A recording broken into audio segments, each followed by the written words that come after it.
건강검진표 읽는 법, 숨은 신호를 놓치지 마세요. 건강검진을 받고 나면 두근거리는 마음으로 결과지를 펼쳐보게 됩니다. 하지만 복잡한 숫자들과 의학 용어들 앞에서 고개를 갸웃하게 되는 분들도 많습니다. 이 수치는 괜찮은 걸까? 빨간 글씨는 위험한 건가?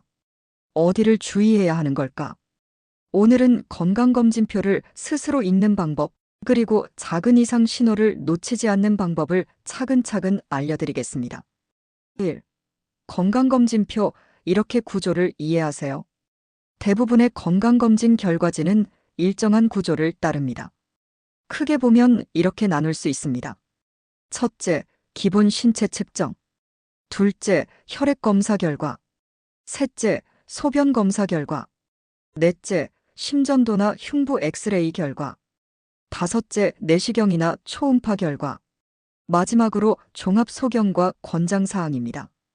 이 항목들을 순서대로 차근차근 살펴봐야 전체적인 내 몸 상태를 이해할 수 있습니다. 검진표를 볼 때 가장 먼저 해야 할 일은 전체 흐름을 읽는 것입니다. 특정 숫자 하나에만 집착하지 말고 내 몸의 전체적인 변화와 추이를 보는 것이 중요합니다. 기본 신체 측정. 비만도는 단순한 숫자가 아닙니다. 키, 몸무게, 혈압. 가장 친숙한 항목이지만 그냥 넘기지 마세요.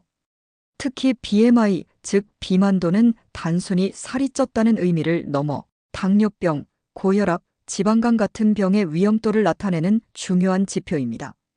BMI가 25 이상이면 과체중, 30 이상이면 비만으로 분류됩니다. 하지만 BMI가 정상이어도 복부 비만이 있다면 주의가 필요합니다. 허리둘레도 꼭 확인하세요. 남자는 90cm, 여자는 85cm를 초과하면 복부 비만 위험 신호입니다. 혈압은 12,080을 기준으로 봅니다. 수축기 혈압이 140 이상이거나 이완기 혈압이 90 이상이면 고혈압으로 진단될 수 있습니다. 혈압 수치가 약간 높아도 가볍게 넘기지 마세요. 초기부터 관리하면 큰 병을 예방할 수 있습니다. 3. 혈액검사 수치, 정상 범위에 숨겨진 신호. 혈액검사는 우리 몸속 장기의 상태를 보여주는 거울입니다. 하지만 정상 범위 안에 있다고 모두 안심할 수는 없습니다. 먼저 공복혈당. 정상은 70에서 99mg/dl입니다. 100에서 125 사이면 공복혈당 장애, 즉 당뇨병 전 단계일 수 있습니다. 수치가 약간 높다고 그냥 넘어가지 마세요. 이때부터 식습관과 운동을 조정하면 당뇨를 막을 수 있습니다. 다음은 간 수치입니다. AST, ALT 수치가 40 이상이면 간 손상의 신호일 수 있습니다. 특히 간 수치는 정상 상한선 근처라도 주의가 필요합니다. 오랫동안 미세한 간 손상이 쌓이면 지방간이나 간경변으로 이어질 수 있습니다. 콜레스테롤 수치도 중요합니다. 총 콜레스테롤 200mg/dl 이상이면 관리가 필요합니다. 특히 LDL, 즉 나쁜 콜레스테롤은 130 이상이면 위험 신호입니다. 중성지방 수치도 체크하세요. 150 이상이면 대사증후군 위험이 올라갑니다. 혈액검사는 단순히 정상이냐, 아니냐를 넘어서 변화 추이를 보는 것이 핵심입니다. 작년과 비교했을 때 조금이라도 올라간 수치는 주에 깊게 살펴야 합니다. 4. 소변 검사, 사소해 보여도 심각한 신호일 수 있습니다.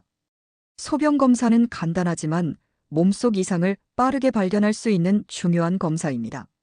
소변에서 단백뇨가 나온다면 신장에 이상이 있을 수 있습니다. 혈뇨가 발견되면 방광이나 요로계의 문제를 의심할 수 있습니다. 자멸 반응이 양성으로 나온 경우 방광염처럼 단순한 염증일 수도 있지만 드물게는 방광암이나 신장질환의 초기 신호일 수 있습니다. 한 번이라도 비정상 결과가 나온다면 반드시 추가 검사를 받아야 합니다. 5. 심전도, 흉부 엑스레이, 그리고 내시경 검사. 심전도 결과에서 비정상 소견이 나온다면 무시하면 안 됩니다. 가벼운 부정맥부터 심장질환의 초기 신호일 수도 있습니다. 특히 심방세동, 심실조기수축 같은 용어가 보인다면 심장 전문의 상담을 받아야 합니다. 흉부 엑스레이에서 음영 이상이나 결절 소견이 나온 경우도 마찬가지입니다. 폐렴처럼 일시적인 경우도 있지만 폐결핵이나 초기 폐암의 가능성도 배제할 수 없습니다.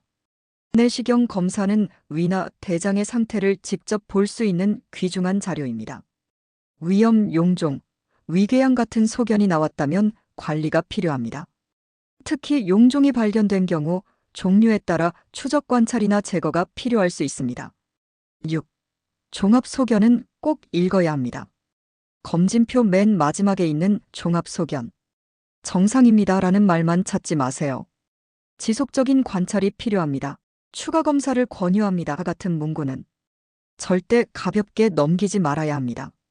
이런 표현은 의료진이 당장은 급하지 않지만 조심해야 한다고 보내는 신호입니다. 무시하지 말고 추가 검진을 받거나 생활 습관을 조정해야 합니다. 7. 건강검진표 이렇게 활용하세요. 첫째, 결과지를 파일로 저장하거나 스캔해서 기록하세요. 매년 결과를 비교하면 작은 변화도 쉽게 알 수 있습니다.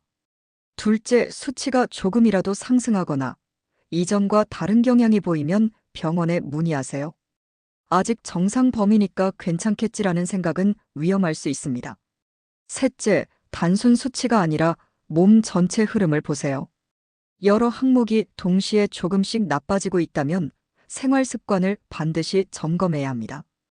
8. 작은 신호를 놓치지 않는 사람이 진짜 건강을 지킵니다. 몸은 늘 조용히 신호를 보냅니다. 통증이 없다고 해서 아무 문제가 없는 것이 아닙니다. 수치의 변화, 약간의 이상 소견, 몸의 작은 피로감. 이 모든 것이 몸이 보내는 SOS입니다. 건강은 한순간에 무너지지 않습니다. 작은 무시가 쌓여 큰 병이 됩니다. 반대로 작은 변화에 귀를 기울이면 큰 병을 막을 수 있습니다.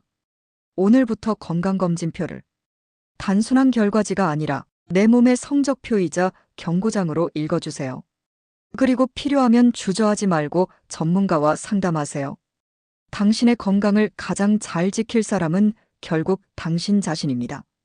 감사합니다. 여러분의 몸이 보내는 작은 신호, 이제는 절대 놓치지 마세요.